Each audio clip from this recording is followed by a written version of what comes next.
They stole from a black teenage girl and made millions. She got $30.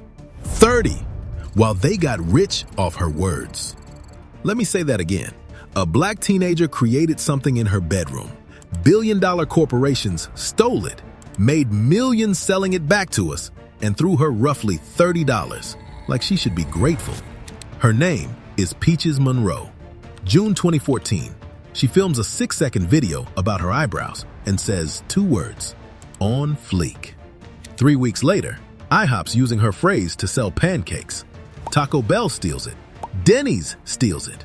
Every corporation with a Twitter account is building campaigns around those 2 words a black girl said for free.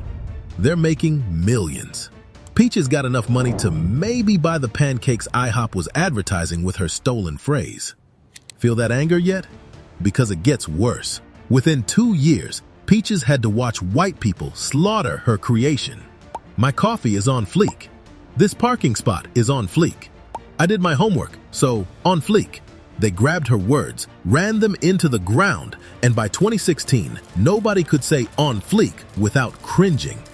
Peaches created something. They stole it. They profited. They killed it. She got nothing. And you know the most sickening part? This has been happening to black people for 400 years. Our music, our fashion, our dances, our words. White America runs the same con every single time. Take from black people, make millions, destroy what we created, move on to the next victim. We've been fighting this theft since before this country had a name, and they just keep getting away with it. South Carolina rice plantations, Virginia tobacco fields, Louisiana sugar estates. Enslaved Africans ripped from different parts of West Africa get forced to work side by side. Some speak Wolof, others speak Yoruba or Igbo. They can't understand each other, and the people who enslaved them don't bother creating a common language system. Why would they? These aren't people to them. They're property. So the enslaved Africans built a language themselves. They fused West African linguistic structures with English vocabulary out of pure necessity. When you have to communicate to survive, you find a way. That language has actual grammar rules. She done told you, emphasizes the action is complete and still matters. He tired drops the is because West African languages don't need linking verbs. These aren't mistakes. They're sophisticated linguistic choices carved from desperation. This language became AAVE, African American Vernacular English, born from slavery, built on brilliance, passed down through generations as a marker of identity, community, and resistance. And for 400 years, white America has called this language lazy and ignorant and ghetto. The same white America that's now stealing it to sell sneakers on Instagram. Rachel Gentile was 19 years old when she had to sit on a witness stand and relive the night her friend Trayvon Martin was killed. Summer 2013, Sanford, Florida. She'd been on the phone with Trayvon when George Zimmerman killed him. Her testimony was supposed to be critical. She was the last person to hear Trayvon alive. Rachel speaks AAVE when she testified that Trayvon told her about a creepy cracker following him. Prosecutor Bernie De La Rianda had to ask her to repeat herself multiple times. Defense attorney Don West cross-examined her for hours, deliberately twisting her words to paint her as confused and unreliable. CNN's legal analysts watched her testimony and declared her not credible, based purely on how she spoke. George Zimmerman walked out of that courtroom a free man. And Rachel Gentile got humiliated on national television for speaking the same language she'd spoken her entire life. This is what forces code switching. Black people learn to change how we speak, depending on who's listening. One voice at home, a different voice at work, another voice in job interviews, a carefully controlled voice when talking to police. And when we code switch successfully, white people tell us, "You talk so white," like it's a compliment. Like sounding educated somehow can't coexist with blackness. This is exactly why Black Stories Untold exists, to expose the patterns they don't want you to see. If you believe these stories need to be told, subscribe to this channel and help us spread awareness. Now, back to the video. So where did these stolen words come from? Let's start with the ones born from people fighting just to stay alive. New York City in the 1980s was a death sentence for gay men. The AIDS crisis was killing thousands, especially Black and Latino gay men, while hospitals turned them away and Ronald Reagan's administration pretended the epidemic didn't exist. So in Harlem and the Bronx, Black and Latino LGBTQ+ people built their own world. Ballroom culture, underground competitions where houses, chosen families, competed in categories like realness and face. People walked runways in outfits they'd saved for months to afford, performing for crowds who understood what it meant to survive in a country that wanted you dead. When someone stepped onto that floor and gave a performance so powerful it stopped your heart, you screamed, "Yes!" Drawn out, desperate. This wasn't applause. This was recognition that this person was still alive, still beautiful, still here despite everything. The 1990 documentary Paris is Burning captured these balls, showing how they created dignity in the face of death. Slay meant the same thing. You dominated so completely that nobody could deny you existed. White people discovered these words and started saying them about lattes, about Fridays. The life or death urgency disappeared. What meant you survived another day became something slightly pleasant happened. Both words are embarrassing to say now. The LGBTQ+ Black and Latino history? Erased. The AIDS crisis context? Gone. But Ballroom wasn't the only place they raided. Black couples have been calling each other bae, short for babe, for years. An intimate word between partners, something soft and personal. Then, Pharrell Williams released Come Get It Bae in 2013. And suddenly, white people on the internet had a new toy. Their pizza was bae. Netflix was bae. Their car was bae.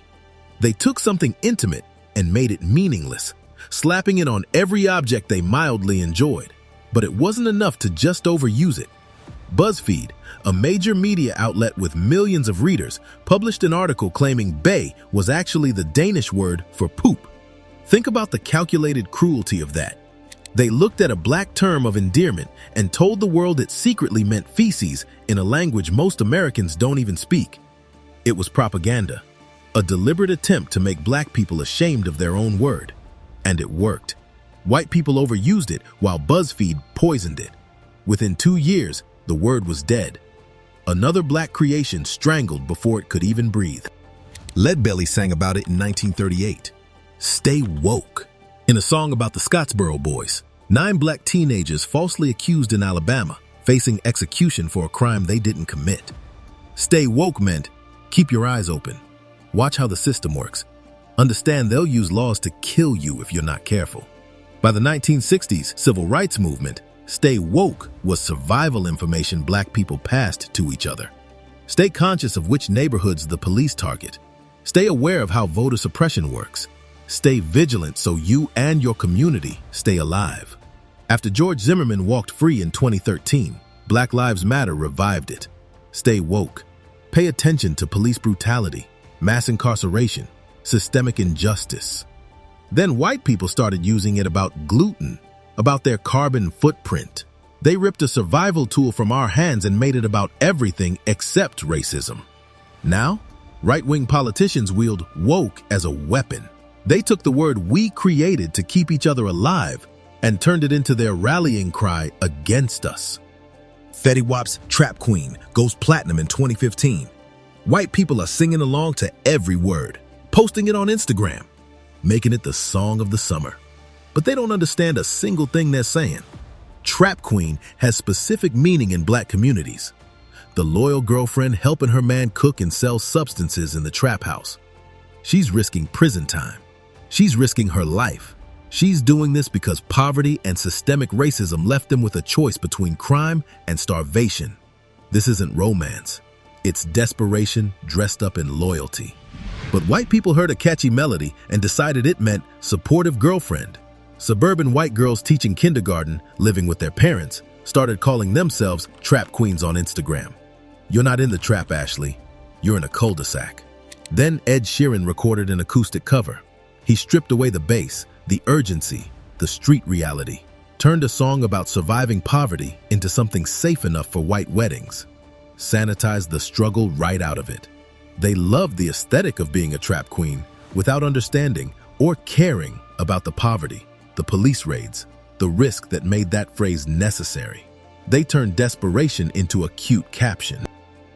In Black communities, ratchet had nuance, describing messy behavior or low-class choices with room for reclamation and humor within the community.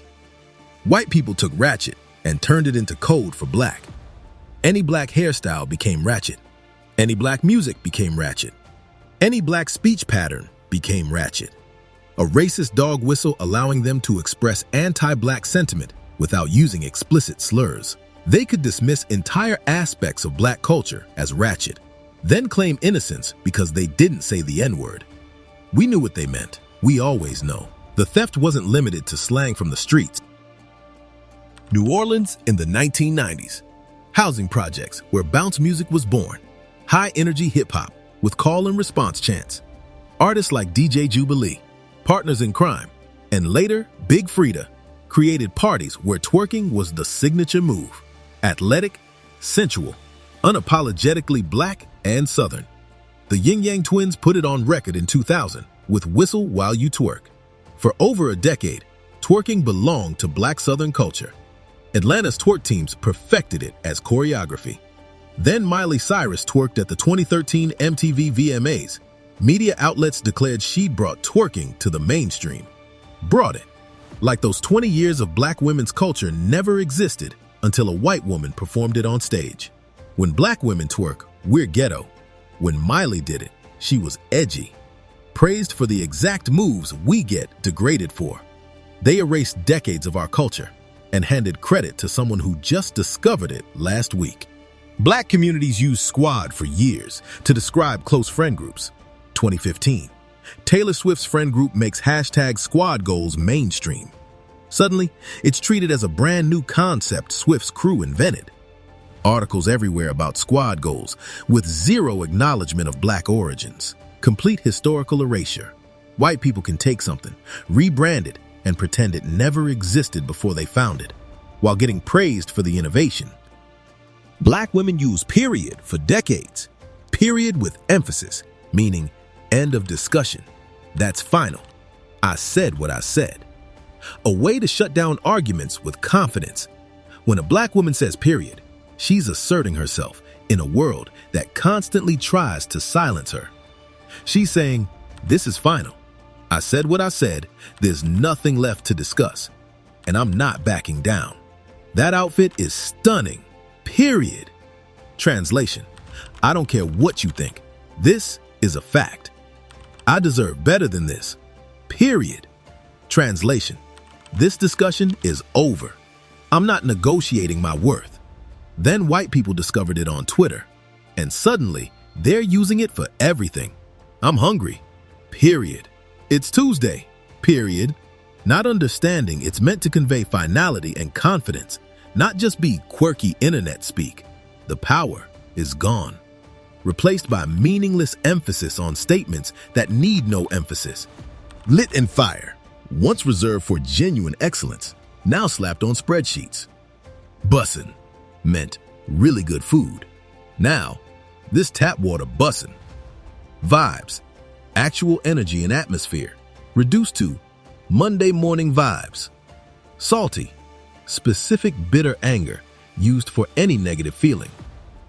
Extra, criticism for doing too much, now somehow a compliment. No cap, emphatic truth-telling. Now, I like pizza no cap, when nobody questioned you. Everyone beaten into meaninglessness. Individual theft is bad enough, but it's systematic. Corporations pay people to monitor Black Twitter and TikTok all day, hunting for the next viral phrase to steal. Fast food chains tweet an AAVE to sell tacos. Fashion brands write, "These badass Mary Janes," to seem cool. The formula? Take from Black creators, make millions, pay them zero. While IHOP profits, Black people who speak AAVE lose apartments and earn 12% less in wages. Schools suspend Black students for using their native dialect. In 1996, Oakland recognized AAVE as legitimate, supported by linguists including Stanford's John Rickford. But Jesse Jackson, Maya Angelou, and national media condemned it.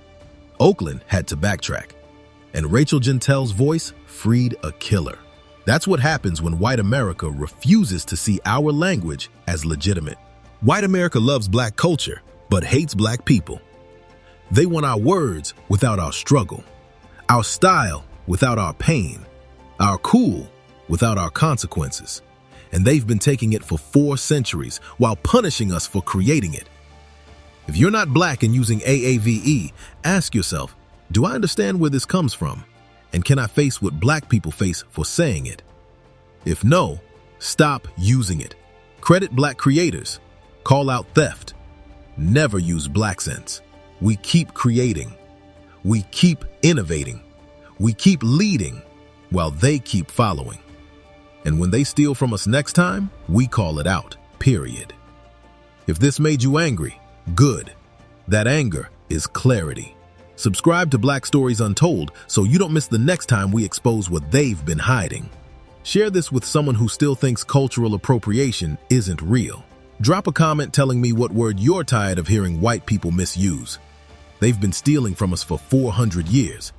It's time we started keeping receipts.